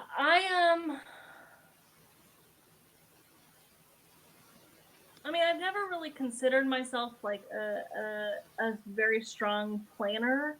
I guess I do kind of sometimes plan things far in advance, like 6 months. You know, I have like an idea of like this is, I don't know, what I want to happen in 6 months, or what I want to do in 6 months, or I don't know where I want what I want my career to be in 6 months. If that doesn't happen, it depends on how strongly I want that one thing to happen. But usually, if I'm making like a plan that you know I think is an important plan, let's just say it's an important plan, then I'll make multiple. I'll like think of multiple different options and say, oh, like this is the plan, but like this could happen, this could happen, this could happen. Right. So I can get like frustrated if my plans, are upheaved and go haywire, but I feel like I can kind of move with that stuff. Right. Yeah. It's not something that would like knock me out or make me really frustrated. I might get like a little bit frustrated, but yeah, there's a little bit of development there, and I would say strength developed NE. So I'm looking at this comment that you just put at the bottom here. I've observed that ESFJs tend not to like party planning because that requires intuition, so they lean heavily on others to help with that part. The important part is that the party happen. That's certainly not the case with me. I actually don't like parties that much. I don't like parties. I don't like planning the parties. I don't like hosting the parties. I don't like attending the parties. It's not as much that, at least for me. Okay, I suspect a lot of SJ planning is SI driven, but advisors help with the actual doing of it. Contingency planning is not something they usually like to do on their own. I feel like I much prefer to do the contingency planning than the like the SI plan. If I were to plan something, so it's yeah. So I was just gonna say the different ways that something could happen, but I also I don't plan that much. If something's important, then I'll plan it, because I think that I rely more on planning than just sort of moving in the moment type of thing. So if something's important, then I'll try to make a plan for it. But in general, I don't consider myself a planner. Right. Yeah. Busting stereotypes again. But what? Busting stereotypes again. Yeah. But so okay, if we go to objective personality, so like in that system, my SI would be some of the weakest of all of the SIs, because my SI is feminine. It's a feminine function, and also it's single activated, which in objective personality just means that I'm using my NE more than my SI, even though I trust my SI more than I trust my SE. So to me, it seems like I trust the concrete information. I trust the practical applications. I trust the facts. I trust the concrete and the sensory. But I'm not necessarily like doing SI all of the time, because it's feminine, it's single activated, it's the weakest of all of the SIs. So like I'm not doing the organizing stuff that much. It would be interesting. Would you be happy to do an Enneagram video with us? Yeah, that'd be great. Sure. because I'm wondering if could so is your preference not to plan, or is it that if you plan, you have to abandon the plan to attend to somebody else's needs? Why don't would your preference to be to plan, or is it that you found out that planning doesn't work that well because you have to give up the plan? I Maybe that I have the ability to be flexible and spontaneous. And so if I plan something and then things go awry, then it was just a waste of time and it's hard. So I found out that being spontaneous is easier, and I found that I have the ability to be spontaneous. right. And so that is an easier path to take. It takes less work and it saves me time. Yeah, in what Okay, you so no, go on. one thing that I'm thinking while I'm like thinking of, like anecdotes in my head, I'm trying to like be able to actually like explain this in real terms, concrete sensory terms. So like, I used to do public speaking a lot. I used to teach because I was an ESFJ teacher, so I still have some stereotypes. Um, Huh.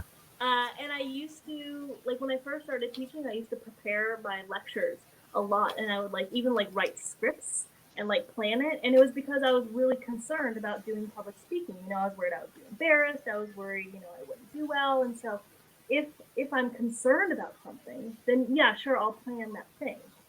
But then once I got better at public speaking, I realized, you know what, I only need to plan like a little bit, have like an outline with like a couple like little highlights, and then I can figure it out from there. I can just go from there.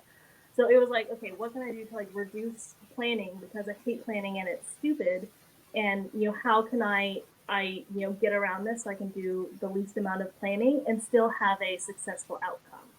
So sure, I trust the planning more. If I'm doing something that I'm scared to do, that I think is important, that I want to be successful, my urge is to go and plan that.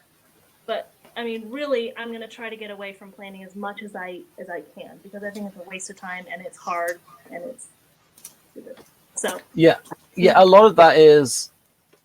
I mean, a lot of the planning aspect is more STJs. mm, I think the Janus things with SFJs is more in the line of, if you agree to meet your friend at this particular time, you don't want to be late because of the effects on the person. mm. Yeah. And so That for me, kind of thing. it depends. So I've actually been, in those types of situations, and it depends on the person. I know that there are some people that are very flexible and some people that are not. And if I'm, meeting someone who I know they are always on time, they respect people who are on time, then I'm going to be on time. So I think about that stuff. But I also know that there are some people who are totally cool with a text that says, hey, I'm running, 15 minutes late or whatever, I'll be there when I can. And for those people, I'm less rigid because I know that they don't mind.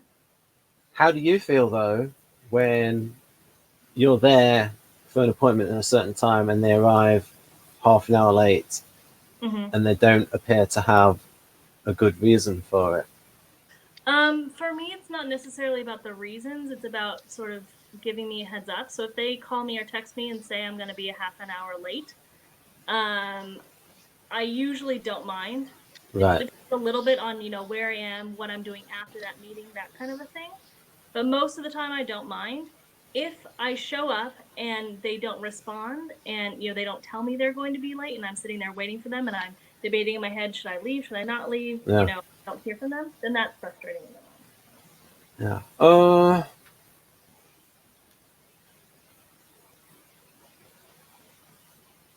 Right. Yes.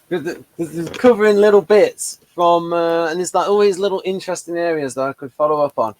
But I just want to have a little. I want to have a little tiny speech for about a minute on something I thought about when we talked about contingency planning. I just realised that quite a lot of times contingency planning can be simple stuff where, oh, if this happens, we do that, because it's the kind of thing that's happened in the past, where it's like, so for example, here's an example. It's a bit of a cheeky example, so I'll have to make the name blank. There's a certain person that tends to cancel events, and so if that's a thing that usually happens, then it's like, oh, we'll do this other thing instead. So it's like something that's usual. So it's like go to plan B. Like that's a contingency. So I think SJs could be very good at that, because it's like, oh, if that doesn't work, we'll do this other thing. What I think INTJs might do is they might be able to see the contingencies of things that have not been thought of that could go wrong. That kind of thing, rather than things ordinarily going wrong. Mm-hmm. Such as an STJ might think, but what happens if they've not got it in the shop? Oh no, for that contingency, I will buy extra the previous week and have a supply. So the more obvious it is, I would think, those different kinds of contingency. Mm-hmm. Right. I'll go back to this thing. So the one on the left you thought was a bit STJ. At the end, I will reveal which types. Yeah, it very is. STJ to me. Very Pardon? controlling. Yeah. That's very like controlling other people, having a plan, and saying, "You tribe member are going to do this." Yeah. It's very STJ. Okay, so the one on the right, the theme is getting the best result possible. People of the style focus on understanding and working with the process to create a positive outcome. They see value in many contributions and consult outside inputs to make an informed decision. They aim to integrate various information sources and accommodate differing points of view. They approach others with a quiet, calm style that may not show their strong convictions. Producing, sustaining, defining, and clarifying are always ways that they support a group process. They typically have more patience than most with the time it takes to gain support through consensus of a project or to refine the result. My first thought is this seems like a very feminine thing. You know, they're they're quiet, they're calm, they're not like pushy shovey. The one on the left seems a little bit more masculine, and this one on the right seems more feminine. Right. But femininity doesn't necessarily mean getting the best result possible. You know, being like quiet and calm doesn't necessarily lead to the best result. So that doesn't seem like it's that consistent to me. But okay, focus on the process to create a positive outcome. You see value in many contributions. So that's like DE, like getting a lot of other people's input in a very feminine way. Okay, various information sources. I kind of identify with a lot of that. Trying to get different information sources, you know, either people or, you know, like factual sources. Working the process. Trying to create a positive outcome via like understanding the process. Approach others with a quiet, calm style. That is absolutely me. My FE is very quiet, calm, gentle. Producing, sustaining, defining, or clarifying ways to support a group process. Yeah, I do that. Try to clarify, like, how can I support this process if I'm in a group? Yeah, I would identify with that. Yeah. Now, theoretically, slight spoiler ahead, this might be the furthest away from you. No, really? Well, and also the furthest away from ESFJ as well. Once now. Yeah. So there are so many feminine FE things in there because what, the one on the left? No, the one on the at least on my screen it's the one on the right. The getting the best result possible. Because that's no, the one on the left is. I'm saying that one is the furthest away from you. Yeah. The one that says the theme is having a course of action to follow. Yeah. Oh, that one. The course of action to follow. Yeah, that one would be. I don't really identify with that very much. Right. So this dichotomy, like I said, so the one on the left is directive. So they've got a key dichotomy here: directive versus informer. Mm-hmm. And so I was wondering if you might see directive as more masculine and informant as more feminine. Yeah, it seems like the course of action directive is masculine, extroverted decider, and the best result possible seems feminine, extroverted decider. I got somebody pinged me, and pinging me in the middle of a hangout. Who pinged me? What's this? Sana sent a message. Is it all right if I invite Sana because she is learning OP? Oh yeah, sure. We won't get to. I shouldn't have actually. That was a little bit of a rude question of me, like doing it live on air. No, Ben, you're not going to invite her. She's going to watch this recorded and see that she's been rejected. Right. Right. So I will say. Right. Right. Okay. I'll just send that. Right. I'll say Julia in event talking about OP a bit. Right. So I'll go back to this bit. Right. Okay. Go back to this. So yes, directive versus informing. And so within each temperament, 2 of them are directive and 2 of them are informing. Mm-hmm. And these ones at the top, these are the introverts. So Wait. Sorry, these ones that you have on the screen right here are introverts? are all introverts, but you've got directive introverts and informing introverts. So the ones on the left, Keirsey calls these the confrontative contenders. Mm-hmm. And so they are reserved and directive. And so they are out of the Guardians, ISTJ, out of the Artisans, ISTP, out of the Idealists, INFJ. Now, they tend to get directive when they're advising somebody, acting as a counselor, because it's a directive role. And then also we have INTJ. So strategic contender. Linda Behrens calls it chart the course. Yeah. So seeing a course of action. Now, the one that's a little bit weird is ISTP, because ISTPs like to improvise. But maybe the idea is they analyze the situation and then they see the course of action to go towards. But it's much more on a tactical level rather than long range planning. Now, out of all of the types, INTJ is going to do the most long-term planning.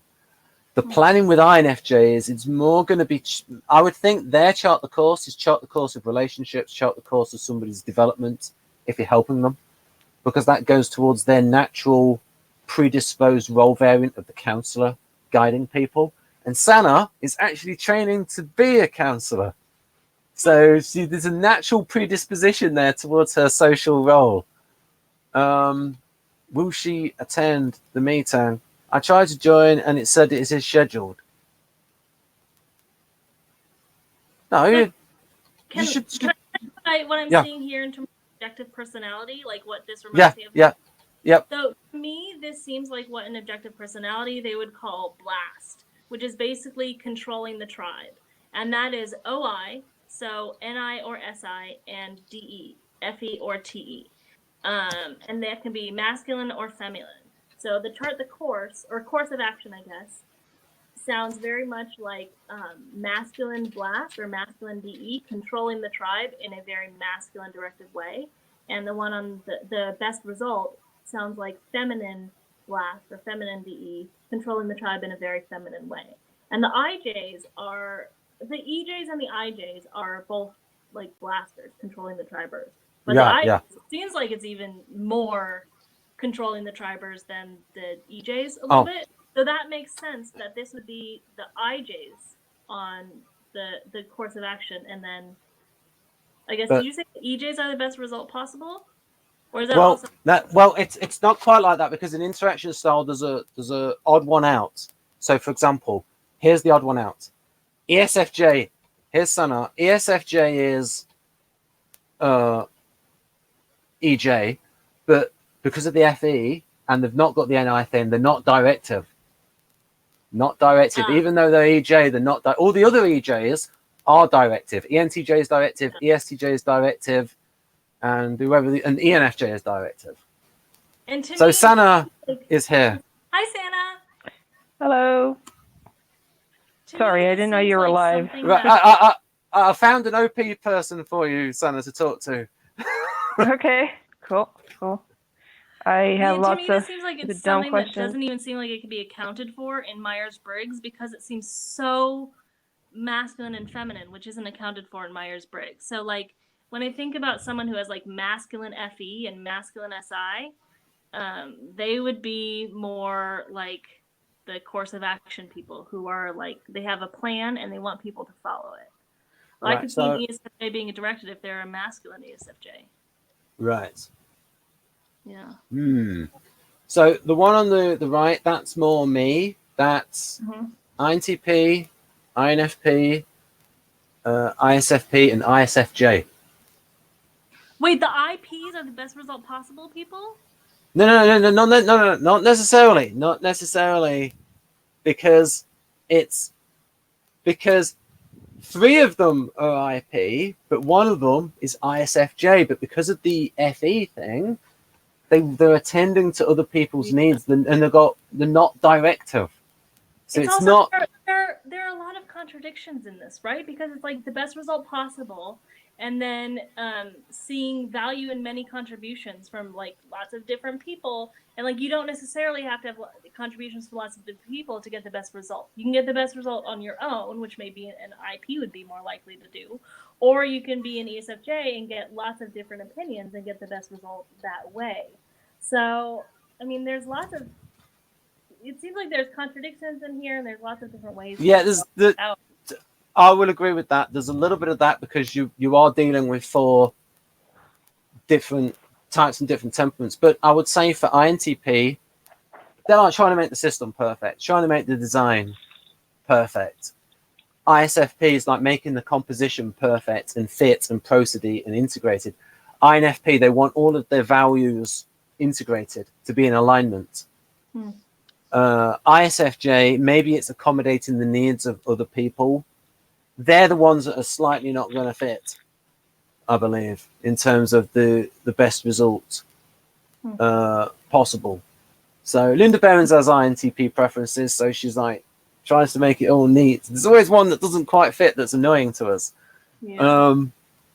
The thing is, the directive types in the MBTI would be the NJs and the STs, and the informing types would be the NPs and the SFs. Okay, yeah.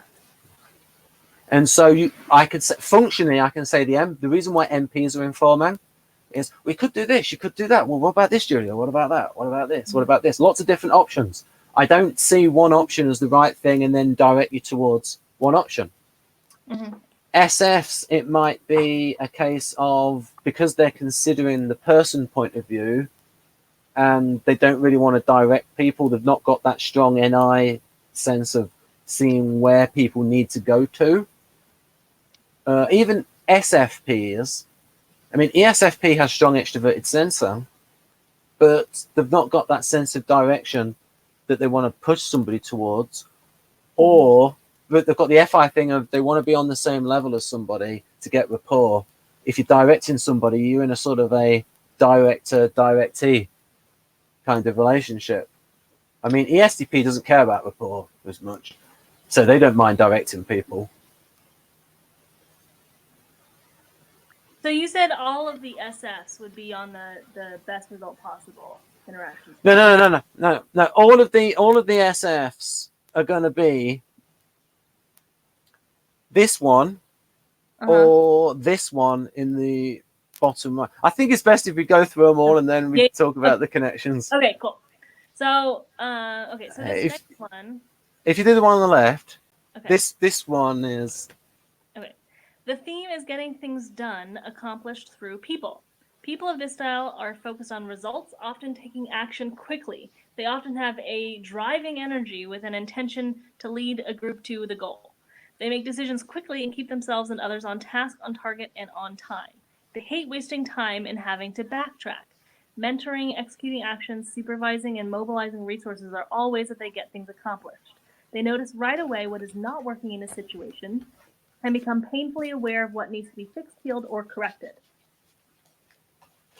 That seems like not that dissimilar from the direct one. Yeah, exactly. But it's more expressive, this one. But yeah. Yeah, yeah, Still it's cool. DE to me. Pardon? Seems still very DE to me, using like people and getting Yeah. people on track. Would you say that this sounds masculine?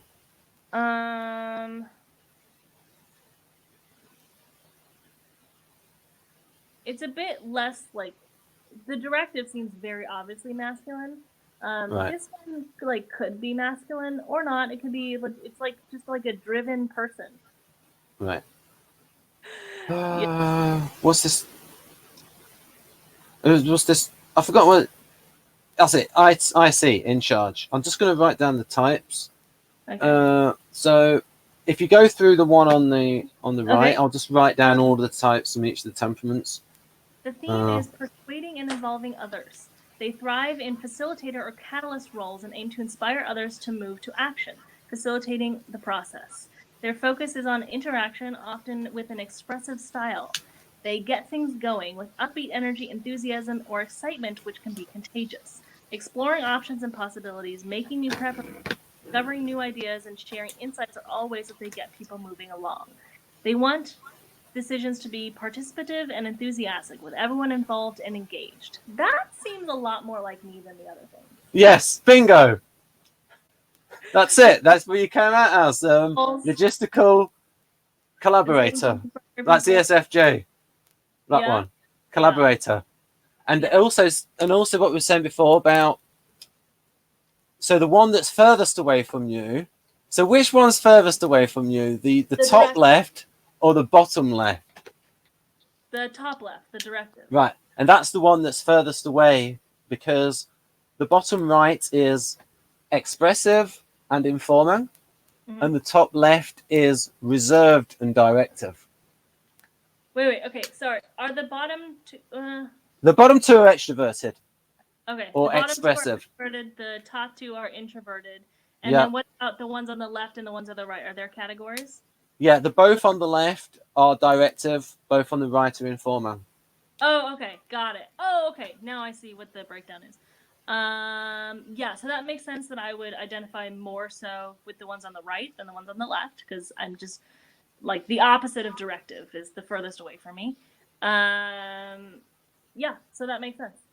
Now, part of the stuff in the bottom left might be a little bit of EJ in there, because ESFJ is EJ, and ESFJ is the only EJ that's informal. I'm just going to write down the type. So get things going. I'm just going to write down. I'm just doing them in color coordinated. I'm doing the artisans in red. Chart the course. INFJ. Behind the scenes. INFP. Get things going. ENFP. In charge. ENFJ. What's the other one? I'll just do it for the other. Chart the course. We got INTJ, INTP. Wait a minute. I've probably got other graphics where I don't have to. Where is it? If I find interaction styles, then maybe I've got something I can show on screen. Drives and aims. Right. I'll close that other one. That one's open. And then I don't want to show it. Right. There you go. It's worth the effort to think ahead to reach the goal. It's worth the time to integrate and reconcile many inputs. It's worth the risk to go ahead and act or decide. It's worth the energy to involve everyone and get them to want to. I feel like just based on these, like the little blurbs, I almost identify with the behind the scenes more. So actually, I've done this interaction style thing before, and I identify with behind the scenes, not the get things going. But what I identified with the get things going is like the being enthusiastic, being energetic, being expressive, but also behind the scenes, I identify with like reconciling many inputs, Yeah. getting lots of people to, have their ideas heard. So, but Yeah. when I identified definitely with the behind the scenes.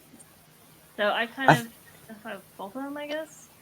What it might be is the behind the scenes leans towards INTP because Berens has INTP preferences herself, and with your inferior TI, it might go towards that kind of thing because it's sort of like that's naturally part of you.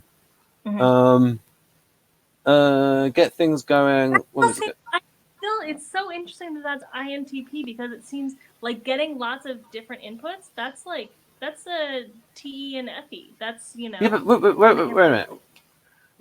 On this channel, it's like, well, I'll have a little bit of socionics, a little bit of Keirsey, a little bit of instincts, a little bit of Nardi, a little bit of Jung, a little bit of Enneagram, a little bit of Berens. And Sana here, she berates me for doing too much integration. Don't you, Sana? Sorry, cooking. There's the side. That's all you need. That's the side. That's the side. I already wanted to budge in earlier and tell you to stop talking about MBTI. Is Santa saying something? I couldn't hear it if she was speaking. Oh, sorry. Oh. Yeah, I said I already wanted to budge in earlier and tell him not to talk about MBTI because I know he doesn't talk about MBTI really. He just kind of every now and then refers to it for. I can hear something, some sort of. It's very, very, very quiet though. Oh, that's weird because she's loud for me. Oh. Well. I'm just going to write two more types down in chat. I'm just going to write down ESTJ. What's the other one? ENTJ. And now I can put them on screen. So these are the types, one from each temperament. Is there one on here? Oh, there we go. Found it. Oh, okay. So there.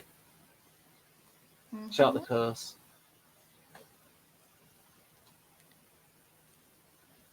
So catalyst stabilist. Catalyst stabilist, theorizer, improviser. That was the first ones that we looked at, right? The first four. Yeah. Okay.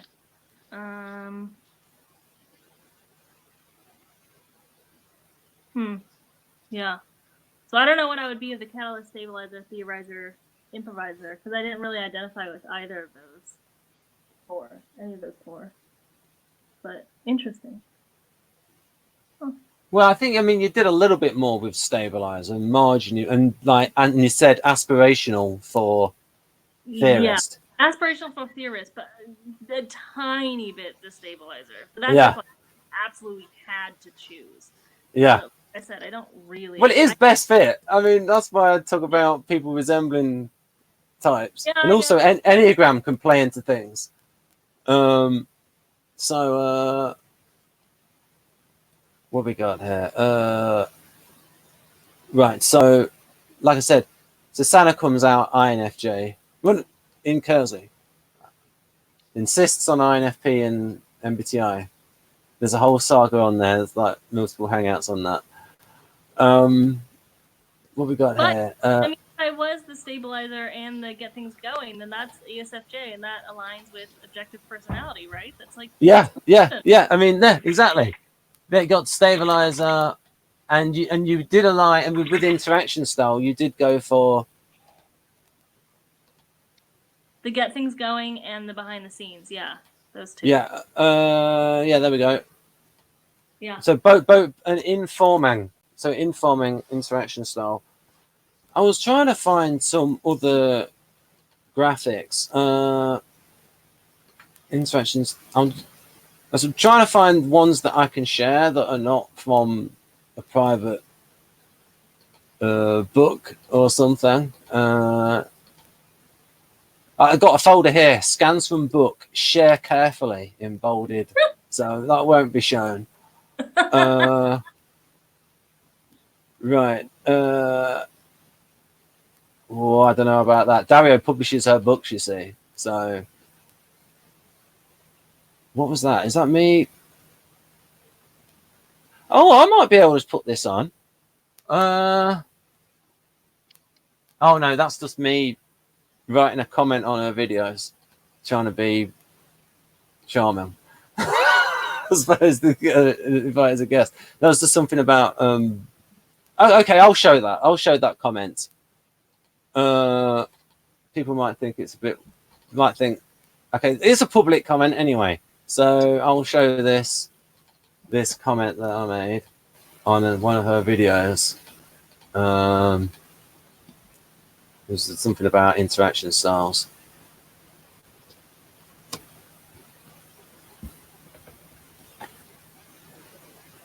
Yeah, I think she did a video with her daughter on interaction styles. Okay, so ESFP and ESFJ both equal each other's quasi-identical, but to the INTP, the ESFJs are dual and the ESFP is conflictor. To the INTJ, the ESF... okay, I don't know what dual and conflictor and all that stuff means. Well, it's like ESFJ and INTP would be duals. Conflictor would be ESFJ and INTJ. What do you think of INTJs? You know, actually, a lot of times I like INTJ. Yeah, there's something that's like, I don't know, I do, I like INTJs. Feminine INTJs and masculine INTJs. So, is that consistent You're with talking this? about OP though, yeah? Or would they be my conflictor? Yeah, that's the thing. It's tricky. I suppose you still can't hear me. But actually, no, I mean, I can think of a couple of INTJs that do get on my nerves and I don't like, and then a few more INTJs that I actually do quite like. Right. So, it's just So, yes. I can hear you, Sana. So, Sana, if you talk, we'll see if Julia can hear you. Well, I just wanted to say that, for example, INTJ and OP is a whole lot of different things. It's not going to be, most likely you can't boil it down to these interaction styles, or you would have to like spread them over several, because Right. it's a lot of subtypes for one type. Right. I'll just say, so Sana said that the OP INTJ doesn't really fit very well these interaction styles because there's so many subtypes going on. I would imagine it's unfortunate. With all of the different types. I am actually like...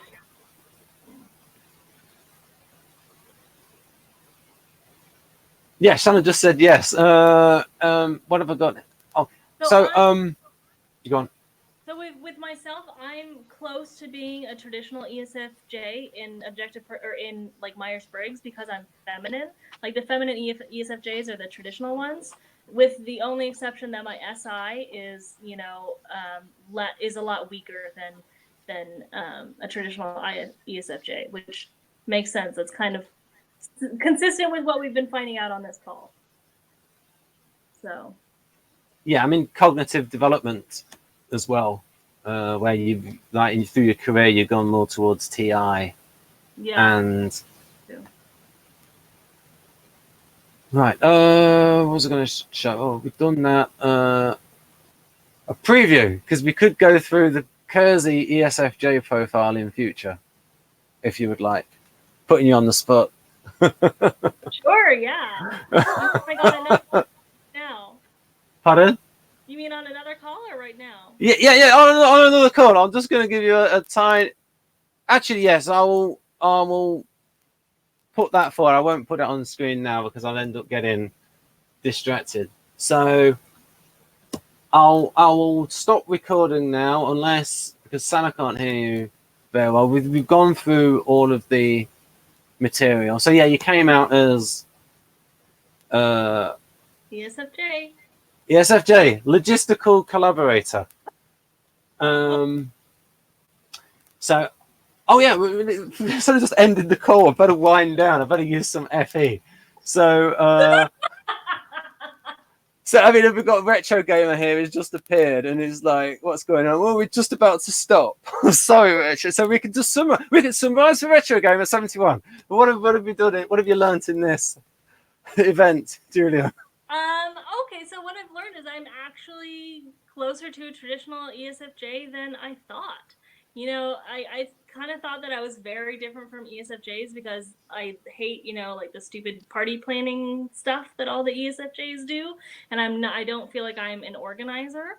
But I do feel like I trust the concrete and the sensory, and and so like that combined with my FE makes me a traditional ESFJ. I'm like a slightly less planning ESFJ than a traditional ESFJ. Yeah, it's more a case of like best fit type. Yeah. Like I think you're closer on, and certainly in interaction style, you're clearly in the informing. And I think the So what I mean, the directive is like obviously being directed. The informer. What really defines the informers versus the directors?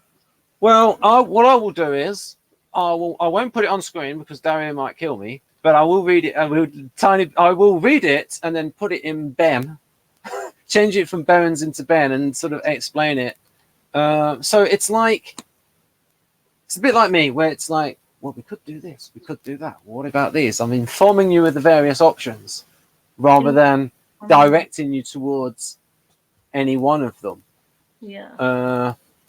And it's interesting. So under like that, like directing for one option seems both masculine and planning. There's one option, it's narrowed down, and it's, you know, directive and masculine.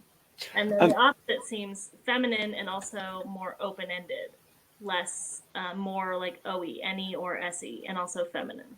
We could compare, I mean, some types close to you. We could compare ESFJ with ENFJ. Yeah, because a lot of I did an interview on YouTube. A lot of people thought I was an ENFJ. Like all of the comments were like, "What? Oh, you're ENFJ." Well, that's what I initially thought, and that's why I thought, "Oh, let's test it with this. Let's see how she goes." Yeah. Oh, that's a cheeky question. There we go. Maybe. Like your dual. Because INTP and ESFJ are supposed to be duals. Yeah, and I've talked to a lot of people through Objective Personality who have like lead TI, and I find that a lot of times it is like, I do feel like I don't exactly know what a dual is, but you know, it seems like I can like talk to their TI a lot, and I'm not getting that as much from you. I'm getting so much more E from you, you know? Okay. Which is why I thought, oh, maybe you're an ENTP, because right. you seem more NE. Well, that's the thing. Okay, I will explain myself. Right, this folks have come to this. Like we have a little bit of NE. We've been dotted through all out with like NE, but I'm just going to show a little bit of. I will explain myself so we can finish with this bit, at least in the recorded part. I just want to show a part of the INTP profile, Model G, where this one. And I'm going to go to self-affirmation block, and it explains something about how the behavior of INTP changes when they are, and that magical phrase, on their territory. Oh, right. So is this a socionics thing? Yeah. Okay. But the INTPs love it. They do. They love it, especially when there's a bit in the profile that explains why. Like, this is so chaotic. What is going on here? Chaotic. It's neatly organized. I'm with her on this one. If we look at this, like for FE, this explains what you're getting at the moment. If you go through these, reserve does not like small talk and is irritated by uninvited guests. Like if it's a conversation on like a concrete level, it's like, oh god, this is so boring. Right? I want to talk about ideas. Can only keep a lively conversation if the topic is personal concerns. Oh yeah, I made it gender neutral because it's a profile, it's not a person. Again, they need to find the subject interesting. Then they said that they are on their territory, they're in their wheelhouse. Can present any subject in an exciting, fetching way, and frequently in a very animated way. Although unfriendly and abrupt with outsider for his loved ones, he can create relaxed and festive environment. So basically, when it's like, easy and fun, you can do FE. Yeah, it's situational. A little bit like in your case, you say your TI is weak, but situationally on your job in that situation, in your wheelhouse, it's situationally you can be very strong. Oh yeah, my TI can be very strong, especially like I said, when it's easy and fun and I'm in a safe environment. If I get like scared in some way or I feel threatened, then it's harder. But yeah, my TI can be strong. So and then this bit here, I think this is another reason why the INTP is like this profile, is they feel seen by these two weakest functions. And this goes very well with why we're not directive. So not good at single-mindedly pursuing goals. So you're kind of all over the place. Makes sense. Can't force Thank you. people. Makes sense.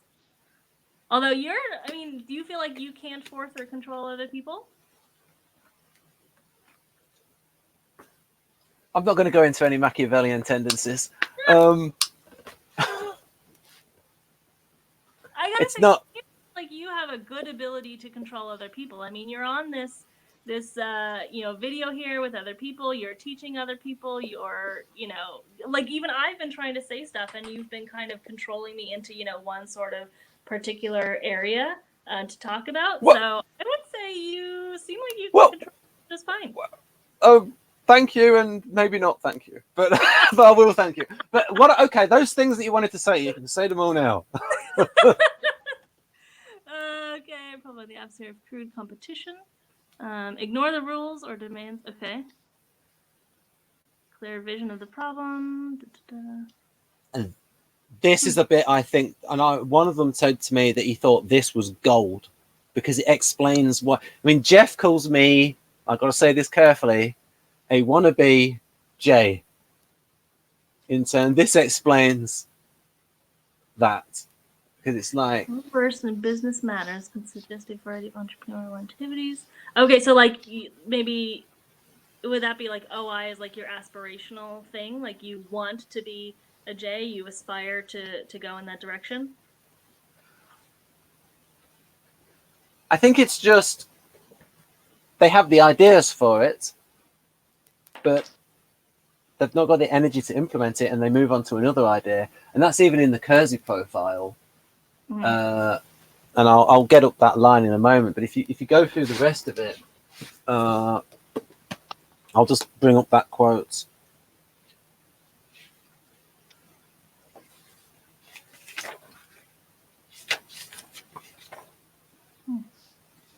Worried that its analysis will have few practical applications.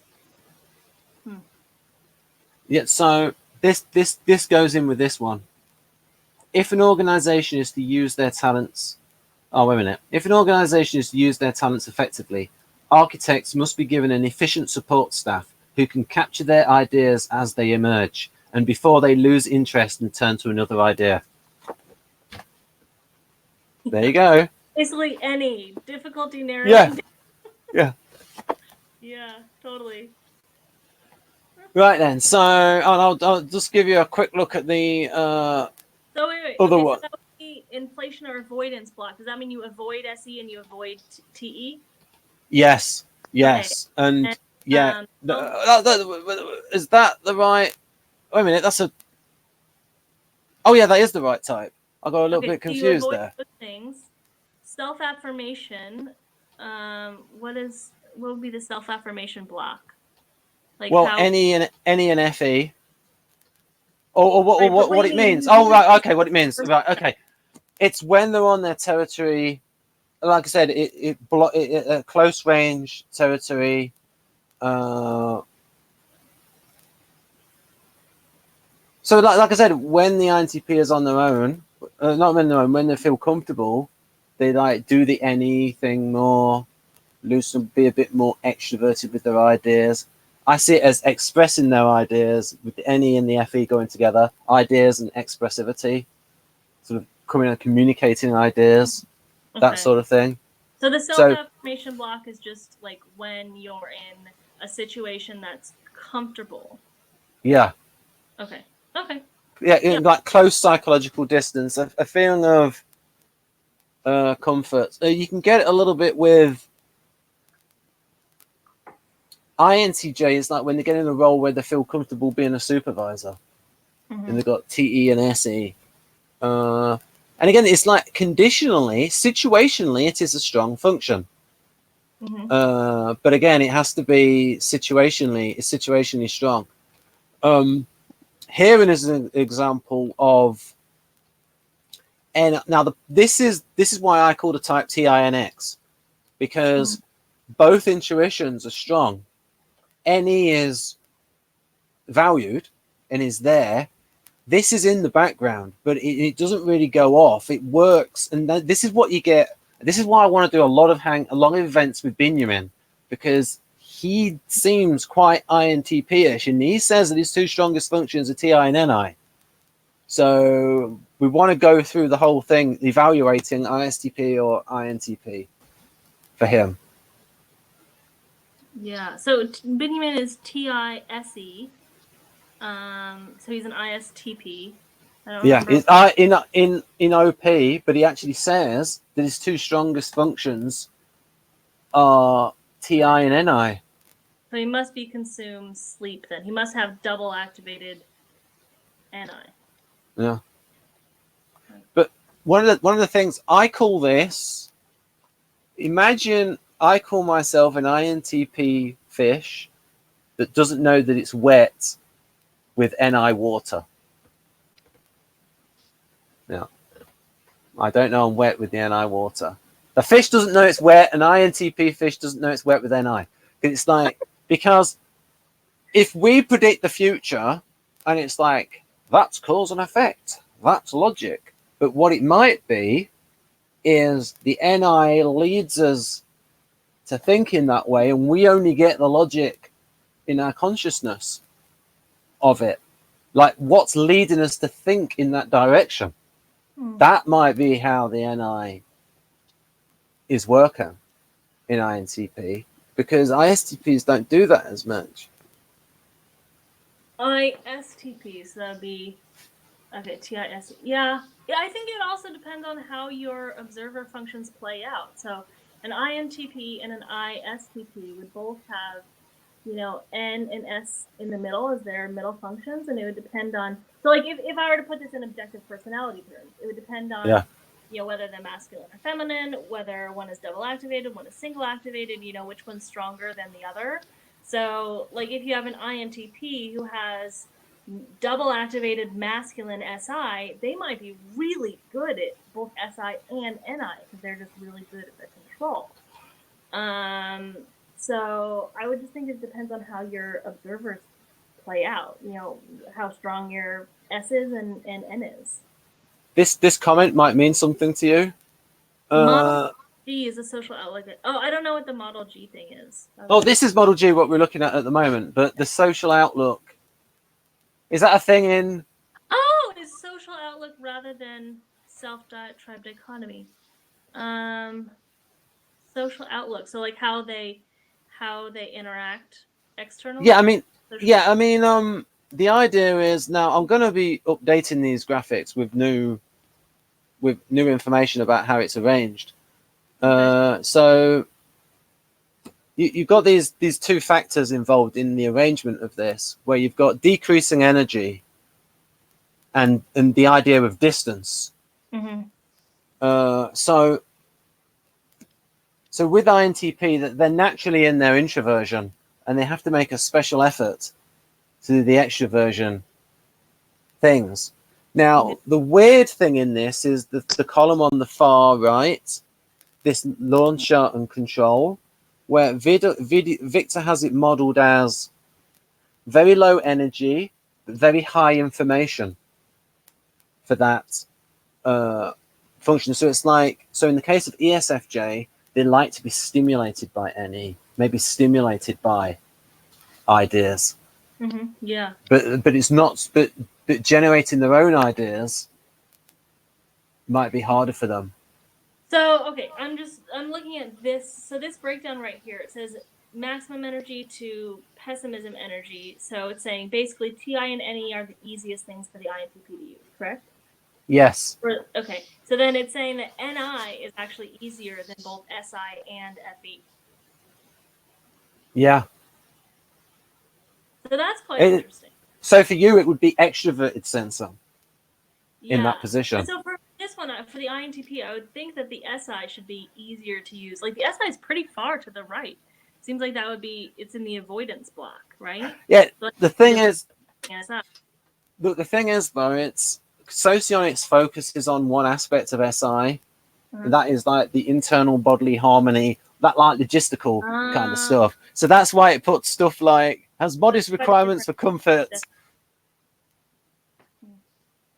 But in terms of memory and stuff, and like I asked Dario about this, and he said that INTPs tend to do a ton of SI, the way it's defined. On the INTP. Pardon? It depends on the INTP. Yeah, I agree. Some of them do, some of them don't. Yep. So one of the things I like about Model G is that you can explain why people can act like certain other types in certain situations. So there's certain situations where I act like ISFP. There's also certain situations where I might act like ISTJ. Like when I get really procedural about something and get something organized, it could be argued that I'm ISTJ-ish, or in Hangouts here, where I might act a bit ENFP-ish, or even ENTP-ish according to some. But I would be a terrible ESTP, a mockery of the ESTP. Right. Anyway, we will talk about Model G in future, because like that's a whole, because I've like done videos where it's like 2 hours on this function, 2 hours of this, it's like 16 hours on it, and it's like right. So I will stop the broadcast for now, and we can look at this in future hopefully, and I will get the nice graphic done for you, the ESFJ, and we can go through it and see what you think, compare it to ENFJ and some other ones. All right. So I'm going to stop recording now, but you're not going to disappear. We can still talk. So, okay, bye, audience. Right.